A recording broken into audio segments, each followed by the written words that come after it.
Nadagdagan na naman ang mga taong may human immunodeficiency virus o HIV sa General Santos City. Ayon ito sa datos ng City Epidemiology Surveillance Unit o CESO. 5 ang nagpositibo sa HIV noong Enero hanggang Agosto ngayong taon. 2 sa kanila may sintomas na ng acute immunodeficiency syndrome o AIDS. Dagdag yan sa 35 kaso ng naitala sa CESO mula 1997 hanggang 2011. 6 sa mga biktima ang namatay na. Ayon pa sa CESO, pawang mga young professionals ang mga biktima. Sa Pilipinas, isa tayo sa 7 country sa buong mundo na ang HIV natin is 25% increasing. So 7 lang po yan sa buong mundo na countries at isa ang Pilipinas. So we are trying our best na ma-advocate na magpa-HIV test at mag-access ng ARV treatment.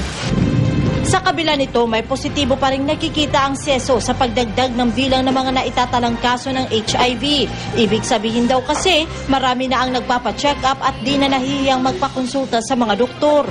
Actually, every day, meron tayong may nagpapa-HIV test. Just nagpapaalam lang na gusto kong malaman kung ano yung HIV status ko. And that's a very good health-seeking behavior, no? Very positive attitude. Paalala pa ng City Health Office, libre lang ang check-up sa CESO at sinisiguro ng mga doktor na confidential ang lahat ng mga records ng mga pasyente.